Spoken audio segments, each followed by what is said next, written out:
السلام علیکم ورحمۃ اللہ وبرکاتہ۔ بسم اللہ الرحمن الرحیم، نحمدہ ونصلی علی رسولہ الکریم، اما بعد۔ تاریخ اسلام میں رسول اللہ صلی اللہ علیہ وسلم کی سیرت کے حوالے سے بات چل رہی تھی۔ اس سے پچھلی مجلس میں تیسرے دور کے شروع کے کچھ تمہیدی باتیں ہوئی، یعنی مدینہ منورہ کی زندگی کے کچھ تمہیدی باتیں ہوئی کہ حضور صلی اللہ علیہ وسلم مدینہ منورہ میں تشریف لائے۔ مدینہ منورہ، اس کے ظاہری جغرافیہ، طبعی جغرافیہ، اس کے آبادی، اور مدینہ منورہ کے اندر اور باہر کے حالات، اور اسی طرح مکہ مکرمہ کے حالات اور مدینہ منورہ کے حالات میں تناسب اور اس میں فرق۔ آج کے درس کل جو اجمالی خلاصہ میں نے بیان کیا تھا کہ حضور صلی اللہ علیہ وسلم مدینہ منورہ تشریف لائے۔ مدینہ منورہ میں آپ کی آمد اور آپ کا آنا یہ مستقل طور پر ایک اسلامی ریاست کی بنیاد کے لیے آپ آئے، اور آپ ابھی ایک اسلامی مدینہ منورہ کو ایک اسلامی ریاست بنانے کی تیاری کر رہے ہیں۔ آپ نے اس اسلامی ریاست کو بنانے کے لیے شروع میں کچھ اقدامات کیے، کام کیے، کیونکہ یہاں کے حالات مکہ مکرمہ سے بہت مختلف تھے۔ یہاں کی دشمنی وہاں کی دشمنی سے مختلف تھی۔ وہاں تو سارے ظاہر میں جو تھے وہی تھے، اندرونی طور پہ کوئی منافقت نہیں تھی، لیکن یہاں ایک اور جماعت تھی جو ظاہراً تو مسلمانوں کے دوست تھے، لیکن اندرونی طور پہ یوں کہو کہ یہ آستین کے سانپ بنے ہوئے تھے، تو خطرہ بڑا تھا ان سے۔ رسول اللہ صلی اللہ علیہ وسلم نے 3 بڑے کام کیے ہیں۔ سن 1 ہجری میں آپ نے ایک اسلامی بنیاد رکھنے کے لیے 3 بڑے کام کیے۔ سب سے پہلا کام آپ نے جو کیا وہ آپ نے مسجد نبوی کی تعمیر کی،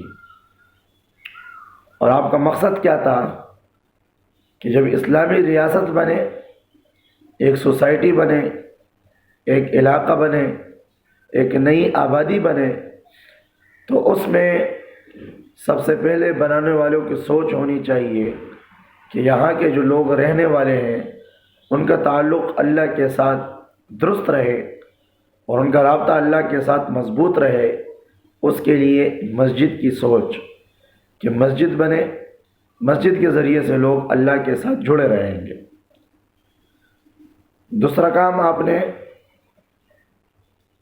جو دشمن تھے ان کے لیے بھی کیے، اور جو مسلمان تھے ان کے لیے بھی آپ نے ایک عمل کیا۔ آپ نے ایک عمل یہ کیا کہ جو مہاجرین تھے اور جو انصار تھے، مہاجرین نئے آئے ہوئے لوگ اور انصار مدینہ منورہ کے رہائش پذیر لوگ، ان کے درمیان آپ نے ایک نظام بنایا، اخوت کا نظام، مواخات کا نظام۔ ایک مہاجر اور ایک انصاری کو آپ نے بھائی بنایا اور ایک ساتھ رہنے لگے۔ اچھا، تیسرا عمل آپ نے کیا میثاقی مدینہ کے نام سے، ایک عہد کیا آپ نے غیر مسلموں کے ساتھ۔ اس میں آپ کا مقصد اور آپ کا بنیادی غرض کہ آپ کو اندرونی طور پہ دشمنوں سے کچھ وقت کے لیے سکون ملے، تاکہ آسانی کے ساتھ آپ ایک اسلامی بنیاد رکھیں۔ تو پہلا جو کام حضور نے فرمایا، مسجد نبوی، تقریباً 6 یا 7 مہینے تک حضور ابو ایوب انصاری رضی اللہ عنہ کے مکان پر رہے۔ نماز پڑھنے کی ایسی کوئی خاص جگہ نہیں تھی، ایک جماعتیں ہوتی تھی۔ تو آپ نے مسجد کی بنیاد رکھنے کے بارے میں بات کی کہ بھئی مسجد بنانی چاہیے۔ اس کے لیے جب جگہ کا انتخاب ہوا تو معلوم کیا گیا کہ وہ جگہ کس کی ہے، تو دو بچے تھے سہل اور سہیل رضی اللہ عنہما، یہ ان کی جگہ تھی، چھوٹے تھے، غالباً یتیم تھے، تو ان سے حضور نے فرمایا کہ یہ جگہ ہم مسجد کے لیے خریدنا چاہتے ہیں۔ تو اس وقت کے مسلمان تھے، ان کا تو ایمانی کیفیت آج کا تو تصور بھی نہیں ہو سکتا۔ تو انہوں نے عرض کیا کہ یا رسول اللہ، ہم یہ جگہ وقف کرتے ہیں، ہم اس کا معاوضہ نہیں لیتے ہیں، ہمیں اس کا بدلہ اللہ جنت میں دے گا۔ آپ نے فرمایا کہ نہیں، میں اس طرح قبول نہیں کروں گا، قیمت طے کرتے ہیں، آپ کو قیمت لینی پڑے گی، اس پہ بھی اللہ آپ کو اجر دیں گے۔ چونکہ وہ غریب تھے، کمزور تھے، اس لیے آپ نے بغیر قیمت کے لیے لینے کی اجازت نہیں دی۔ بہرحال ان کی قیمت طے ہو گئی اور مسجد نبوی کا کام شروع ہوا۔ مسجد نبوی ایک چھاپرے کا بنایا گیا، ان کے چھت پہ ان کے جو شہتیر تھے وہ کھجوروں کے تنے اور دیواریں جو ہے پتھروں کے بنائے گئے۔ صحابہ اکرام کے مرد بھی اور رات کو عورتیں خواتین بھی مسجد نبوی میں کام کرتے ہیں، ان کے لیے پتھر لاتے ہیں، ان کے لیے گارا مٹی بناتے ہیں، اور مسجد نبوی تیار ہو گئی ایک چبوترے کی صورت میں۔ اوپر کھجوروں کے پتے ڈالے گئے جو ان کے گالیں ہوتی ہیں، اور شہتیر کھجوروں کے رکھ دیے، ستون بنائے گئے۔ مسجد نبوی تیار ہو گئی، ایک مسجد بنی، اور اس میں ایک چھوٹا سا چبوترا الگ سے بنایا گیا جو صفہ کے نام سے مشہور ہے۔ صفہ یہ وہ جگہ ہے جو سب سے پہلے مدرسہ ہے مدینہ منورہ میں۔ مکہ مکرمہ میں سب سے پہلے مدرسہ دار ارقم ہے، صفا پہاڑی کے قریب میں ارقم رضی اللہ عنہ کا گھر دار ارقم، وہ پہلا گھر تعلیمی اسلام کا مکہ مکرمہ میں، اور مدینہ منورہ میں یہ دار جو صفا کا مقام تھا یہ مدرسے کے طور پہ بنایا گیا۔ اس میں مختلف طلباء ہوا کرتے تھے صحابہ کرام کے، یہی صحابہ طلباء حضور ان کے استاذ، اور ان کی تعداد مختلف ہوتی تھی۔ جو لوگ دین سیکھنے آتے تھے باہر سے یہیں پہ ٹھہرتے تھے، کم و بیش تقریباً 7-8 تو ہر وقت ہوتے ہیں، ان سے زیادہ بھی ہو جاتے تھے، اور ان کی کفالت اور ان کی دیکھ بھال، ان کے کھانے پینے کا انتظام، جو صحابہ مالی لحاظ سے اچھے تھے، مالدار صحابہ تھے، وہ ان کی کفالت کیا کرتے تھے، ان کا خیال کرتے تھے۔ باقی جو بھی صدقے کی چیزیں آتی حضور ان کو دیتے تھے، لیکن سختیاں ان پہ بہت گزری ہیں۔ ابو ہریرہ رضی اللہ عنہ جو اپنے حالت بیان کرتے ہیں کہ کتنے مشکل کے دن گزرے ہیں، کتنے سختی کے دن گزرے ہیں، کتنے فاقے گزرے ہیں، یہاں تک فرماتے کہ 15 دن کا بھی میں نے فاقہ گزارا ہے، 15 دن تک ایک لقمہ بھی نہیں ملا، 25 دن کا بھی گزارا ہے، مہینوں کا بھی گزارا ہے۔ تو یہ تعلیم اسلام کے لیے اور دین سیکھنے کے لیے ایک چبوترا بنا، یہی مدرسہ ہے، یہی مدرسے کی بنیاد ہے۔ یہ مدرسہ آج سے نہیں ہے، مدرسہ حضور کے دور سے ہے، مسجد آج سے نہیں ہے۔ مسجد تو زمین کی پیدائش جس جگہ سے ہے وہ مسجد ہے، بیت اللہ، یہ اللہ کا پہلا گھر ہے جو زمین پہ اللہ نے جس جگہ سے زمین کی پیدائش کی ہے وہ بھی مسجد ہے۔ اچھا، مسجد کا کردار معاشرے میں، آج ہماری سوچ میں تو مسجد کا کردار صرف نماز پڑھ کے نکلو، حالانکہ یہ نہیں ہے، پھر تالا لگا دو۔ مسجد کا کردار حضور کے دور میں، اور یہ حضور کے دور میں جو مسجد کا کردار تھا، قیامت تک مسجد کے یہی اصول ہے۔ مسجد صرف نماز کے لیے نہیں ہے، حضور کے دور میں جو مسجد نبوی تھی، ظاہری تعمیر بڑی کمزور تھی، بارش آتی تو پانی بھی ٹپکتا، نیچے پانی جو ہے، نیچے مٹی کچی زمین تھی، کوئی پکی نہیں تھی، تو صحابہ کرام نماز پڑھتے بھی ان کے پیشانی پر بھی، ان کے ہاتھوں پر بھی مٹی لگ جاتی، تو کیچڑ سا بن جاتا۔ کچی مسجد تھی لیکن مسجد آباد تھی، معاشرے کے لیے ایک بہترین ہدایت کا ذریعہ تھی۔ وہ کیا 24 گھنٹے مسجد نبوی آباد تھی، کبھی بند نہیں ہوتی تھی، کبھی بند نہیں ہوتی تھی 24 گھنٹے۔ اگر آپ مسجد نبوی کو آپ دیکھنا چاہتے ہیں نماز کے لحاظ سے، تو نماز کے لحاظ سے تو 5 وقت جو صحابہ جتنے بھی دور رہتے مسجد نبوی میں پہنچتے ہیں۔ رات تہجد کی نماز، جیسے ہم جمعے کی نماز پڑھتے ہیں رش لگا کر، صحابہ کرام تہجد کی نماز اس طرح پڑھتے تھے، فجر کی تو الگ ہے، تہجد کی اس طرح پڑھتے تھے۔ 24 گھنٹے نماز، مسجد نماز سے آباد تھی۔ اچھا، اگر آپ مسجد نبوی کو دیکھتے ہیں تو اس میں مختلف حلقے تھے، تعلیم کے حلقے، کوئی علم سیکھ رہے، کوئی سکھا رہے، کوئی قرآن سیکھ رہے، کوئی قرآن سکھا رہے۔ یہی مسجد نبوی مسائل کا بھی مرکز دارالافتاء کی صورت میں اختیار کی ہوئی تھی۔ لوگ آ کر یہاں مسائل پوچھتے، ان کو مسائل بتائے جاتے۔ یہی مسجد نبوی عدالت بھی تھی، یہ ہائی کورٹ بھی تھا۔ لوگ اپنے مسائل، اپنے جھگڑے مسجد نبوی میں لے کر آتے ہیں، وہاں ان کے شریعت کے مطابق فیصلے ہوتے ہیں۔ یہیں پر جہاد میں جو مالی غنیمت صحابہ کرام کو ملتا، تو یہ جہاد کے مالی غنیمت کو تقسیم کرنے کا مرکز تھا۔ بعد میں مسجد نبوی میں شروع سے بھی ڈھیر لگے ہوتے تھے، سونے چاندی کے جو فتوحات شروع ہوئے، اور یہیں پہ لوگ جو صدقہ دیتے، خیرات دیتے، کھجوروں کے ڈھیر لگ جاتے، جو مسجد کے لیے، جہاد کے لیے چندے کا اعلان ہوتا۔ تو مسجد نبوی صرف نماز کے لیے نہیں تھی، آج بھی معاشرے میں مسجد کا کردار بہت بڑا ہے۔ مسجد کا کردار معاشرے میں یہ مسلمانوں کے روحانی ہیڈ کوارٹر ہے، جہاں سے مسلمانوں کو روحانی طور پہ قوت ملتی ہے۔ اگر مسجدیں کمزور ہیں، عبادت کے لحاظ سے آباد نہیں ہے، تو یہ مسلمانوں کے ایمانی قوت کمزور ہوتی ہے۔ مسلمانوں کی ایمانی قوت مسجدوں سے وابستہ ہے۔ مسجدوں میں اگر اعمال درست ہے، آباد ہے، مسجد نبوی کی طرح آباد ہے، تو وہ معاشرہ آباد رہتا ہے، وہ مسلمانوں کے ایمان تازہ رہتے ہیں۔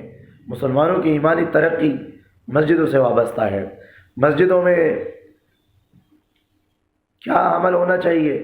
یہاں تعلیم کے حلقے ہونے چاہیے، جہاں لوگوں کو خیر کی باتیں سکھائی جائے، تعلم کی باتیں ہونی چاہیے، تعلم کے حلقے، لوگ آ کر دین سیکھے، سنت سیکھے، فرائض سیکھے، واجبات سیکھے۔ یہاں تفسیر کے حلقے ہونے چاہیے، جہاں قرآن کے درس ہو، قرآن کے معانی، قرآن کے تحقیق، قرآن کے الفاظ، قرآن میں احکامات، اللہ کے کلام کو لوگوں کو سمجھایا جائے، اس کے حلقے ہو۔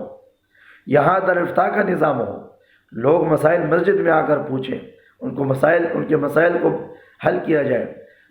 یہاں فیصلے ہو، لوگوں میں جھگڑے آئے، آپس میں اختلافات آئے، مسجد میں آ کر وہ جھگڑے حل کیا جائے، نکاحیں یہیں پہ پڑھی جائے۔ مسجد یہاں سیرت اور تاریخ کے حلقے ہو۔ یہ مسجد اس لیے ہے، یہ صرف چندوں کے لیے نہیں ہے، یہ صرف تعمیر اگر آپ نے بڑی کی لیکن نماز پڑھتے ہی بند ہو جائے، 2 گھنٹہ ڈیڑھ پڑھایا پھر بند ہو گئی۔ مسجد آباد ہونا یہ مسلمانوں کی ترقی کی نشانی ہے، مسجد ویران ہونا مسلمانوں کے تنزل کی نشانی ہے۔ جس وقت سے، جس دور سے مسجدوں میں اعمال شروع ہو جائے تو سمجھ لو مسلمان ترقی میں جا رہے ہیں۔ مسجدیں صرف اگر بند ہونا شروع ہو جائے، غیر آباد ہونا شروع ہو جائے، تو مسلمانوں کے تنزل کی نشانی ہے۔ مسجد سب سے پہلے قدم جو آپ نے ریاست مدینہ میں رکھا، وہ ہے مسجد نبوی کی تعمیر۔ جو ریاست مدینہ کے سوچ رکھنے والے آج جو مسجد پابندی لگاتے ہیں، مسجدیں بند کرنے کے کہتے ہیں، نئے رجسٹریشن بند ہے، نئی مسجدیں نہیں بنے گی، بنتی بھی ہے تو اتنے زیادہ اصول لگائے، مسجدوں میں آسانیاں پیدا کرو، مسجدوں کے لیے آسانی پیدا بناؤ کہ ہر جگہ اللہ کا گھر مسجد بنے۔ یہ ملک کے لیے بھی امن ہے، معاشرے کے لیے بھی امن ہے، اور دنیا کے انسانوں کے لیے امن ہے۔ حکومت اگر ہوشیار سلیم الفطرہ حکومت ہو تو مسجدوں کو ترقی دے، اس میں حکومت کا دوام ہے، اس میں حکومت کا امن ہے، یہ حکومت کے لیے ہیڈ کوارٹر ہے، یہی سے حکومت بنتی ہے، یہی سے حکومت مضبوط ہوتی ہے۔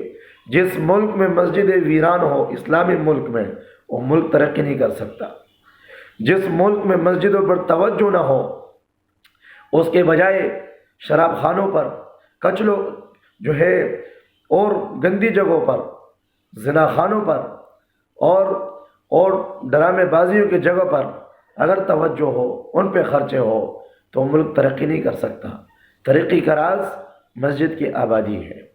تو حکومتی سطح پر بھی مسجدوں کو آباد کرنا چاہیے، اس میں آسانی ہونی چاہیے، رجسٹریشن کے حوالے سے اور مسائل کے حوالے سے۔ اچھا، دوسرا آپ نے عمل کیا، اچھا یہی مسجد نبوی تھی جہاں سے دنیا بھر میں صحابہ کرام کی جماعتیں جاتی تھی، جہاد کے لیے جاتی تھی، دعوت کے لیے جاتی تھی، ان کو اللہ کا پیغام سناتے، واپس آ کر مسجد نبوی میں آتے، یہی ان کا مرکز تھا، یہیں سے تعلیم لیتے، یہیں سے ٹریننگ لیتے، یہیں سے دین سیکھتے، یہیں سے جہاد اور یہیں سے دعوت تبلیغ سیکھتے اور جا کر لوگوں کو اللہ کا پیغام سناتے۔ تو یہ مسجد نبوی کا کردار تھا، اور ہر مسجد کا کردار اپنے معاشرے میں یہی ہے، یہی ہونا چاہیے۔ اچھا، دوسرا عمل جو حضور صلی اللہ علیہ وسلم نے دوسرا جو قدم اٹھایا ریاست مدینہ کے لیے، جو بنیاد آپ نے رکھی، وہ آپ نے مسلمانوں کے آپس کے نظام کے لیے ایک بہترین عمل کیا، اور یہ کہ آپ نے تمام مسلمانوں کو آپس میں بھائی چارگی کی ترغیب دی، اور آپ نے مواخات کا نظام بنایا، ایک مہاجر اور ایک انصاری۔ آپ نے فرمایا کہ ایک مہاجر اور ایک انصاری یہ آپ کی جوڑی ہے، یہ آپ کے بھائی ہیں، آج کے بعد یہ آپ کا بھائی ہے۔ ایک مہاجر ایک انصاری ایک ہی گھر میں رہنے لگے، ایک ہی ساتھ کھانے پینے لگے، تو اس میں بہت بڑے فائدے ہوئے۔ حضور کا ہر عمل حکمت سے خالی نہیں ہے، اس میں ایک امن کی صورت بنی۔ سب سے بڑا فائدہ یہ ہوا، جو بہت سے فائدے ہیں، مہاجرین جو مکہ مکرمہ سے آئے تھے، انصار ان کو مہمان سمجھتے تھے کہ بھائی آئے ہیں، اپنا گھر بار چھوڑ کر آئے ہیں، اور مہمان اگر زیادہ دیر وقت گزار دے تو میزبان کے لیے ذرا سی تکلیف ہوتی ہے۔ تو حضور نے اس چیز کو ختم کیا، آپ نے دونوں کو بھائی بھائی بنایا کہ بھائی آج کے بعد یہ مہمان نہیں، تم میزبان نہیں، تم بھائی بھائی ہو، ایک ہی گھر کے رہنے والے ہو، یہ تکلف بھی ختم۔ صحابہ کرام نے اتنا ایک دوسرے کے ساتھ ایثار اور ہمدردی کا اظہار کیا کہ اپنے گھر کو دو حصے کیے، ایک مہاجر کو دیا اور ایک اپنے لے لیا۔ یہاں تک کہ بعض صحابہ انہوں نے اپنے ساتھیوں سے یہ کہا کہ میرے دو شادیاں ہیں، میں ایک کو طلاق دے دیتا ہوں، جب اس کی عدت پوری ہو جائے تو آپ ان سے نکاح کر لے۔ کہا کہ نہیں، تو یہ تیری زندگی مبارک ہو۔ تو مہاجرین نے ان سے کہا کہ دیکھیں آپ لوگ اپنی کمائی کریں، ہم آپ پر بوجھ نہیں بننا چاہتے، ہم نے تجارت کی ہے، ہم تجارت کے ماہر ہیں، ہمیں صرف بازار کا راستہ بتائیں، بازار کا رخ بتائیں، یہاں کے ذرا سے اصول بتائیں۔ مہاجرین نے بازار کا رخ کیا، اس سے ایک بہت بڑا فائدہ ہوا ایک ریاستی مدینے کو۔ یہ ایک معاشی طور پہ حضور کی ایک سوچ تھی کہ معاشی طور پہ مدینہ منورہ، ریاستی مدینہ، جو معیشت کے حوالے سے جو نظام ہے وہ مسلمانوں کے ہاتھ میں آ جائے۔ یہ آپ کی بہت بڑی حکمت عملی تھی۔ جو انصار تھے، انصار صحابہ، وہ کھیتی باڑی کے ماہر تھے، ان کی کھیتی باڑیاں تھیں، باغات تھے، ان کے کھیتیاں تھیں، وہ تجارت سے واقف نہیں تھے، بہت کم واقف تھے۔ تجارت کے معاملے میں مدینہ منورہ کی منڈیوں پر، بازاروں پر، وہاں کی تجارتی معیشت پر سب سے زیادہ بڑا قبضہ یہودیوں کا تھا۔ کتنا بڑا قبضہ تھا؟ اتنا بڑا قبضہ تھا کہ انہوں نے مدینہ منورہ سے لے کر شام تک جو راستہ ہے، اس راستے میں انہوں نے قلعے بنائے تھے، جگہ جگہ پہ قلعے بنائے تھے۔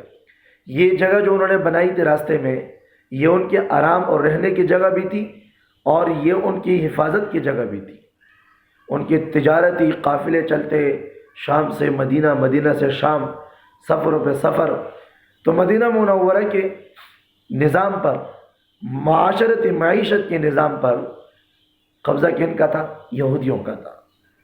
تو اس اخوت کے نظام سے، مواخات کے نظام سے جو حضور نے عمل میں لایا، جو انصار مہاجرین بازار تجارتی معاملے میں نکلے، انہوں نے بازار میں تجارت شروع کی، بازار میں گئے، تجارت میں ہاتھ ڈالا.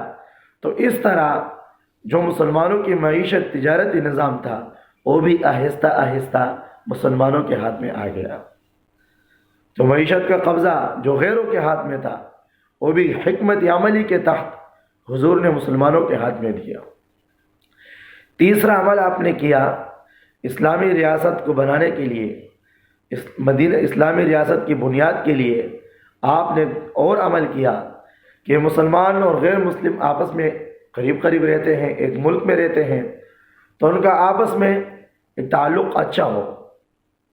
اچھا کس طرح ہو؟ اس میں بہت چیزوں کا خیال ہو، کہ وہ مذہب کا بھی خیال ہو، امن اور امان کا بھی خیال ہو.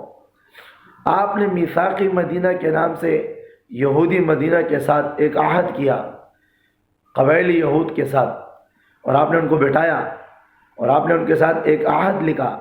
عہد میں آپ نے بہت سے شرائط لکھے. آپ نے عہد کے شرائط لکھے. آپ نے فرمایا یہاں مدینہ منورہ کے اندر رہنے والے ہر قبیلے کو، ہر شخص کو اپنے مذہب پر عمل کرنے کی مکمل اختیار ہوگی. یہ پہلے یہ شرط لکھی گئی. اچھا، ہر آدمی، ہر قبیلہ، ہر مذہب والے اپنا خرچہ خود برداشت کریں گے، جو ان کے خرچے ہوتے ہیں، یہ لکھا گیا. اچھا، امن کے لحاظ سے مدینہ منورہ کے امن کے ذمہ دار ہم سب ہوں گے.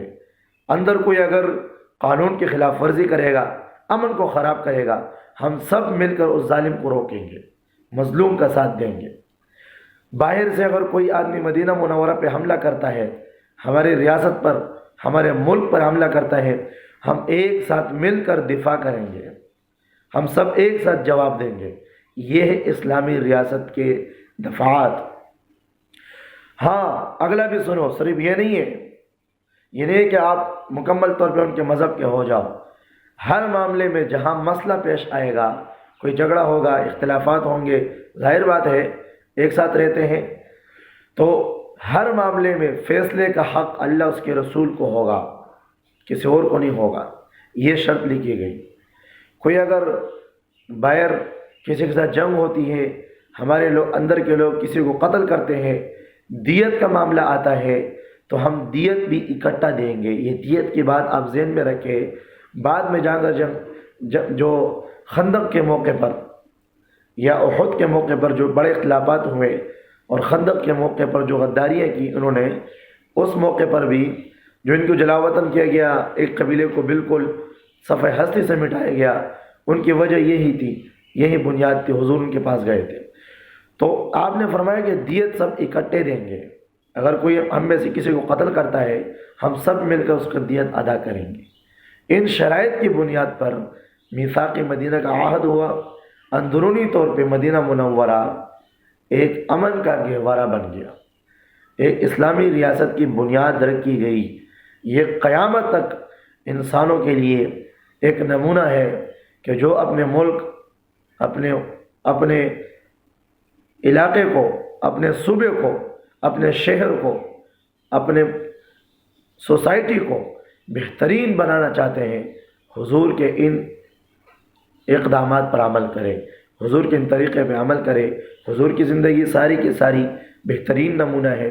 اس کو سیکھے، اس پہ عمل کرے، یقیناً مزہ آئے گا. دنیا اور آخرت کی چین اور سکون کا مزہ حضور کی زندگی میں ہے. اسی سے اپنے گھر آباد کرو، اسی سے اپنے ملک آباد کرو. اللہ تعالی ہمیں عمل کرنے کے توفیق عطا فرمائے.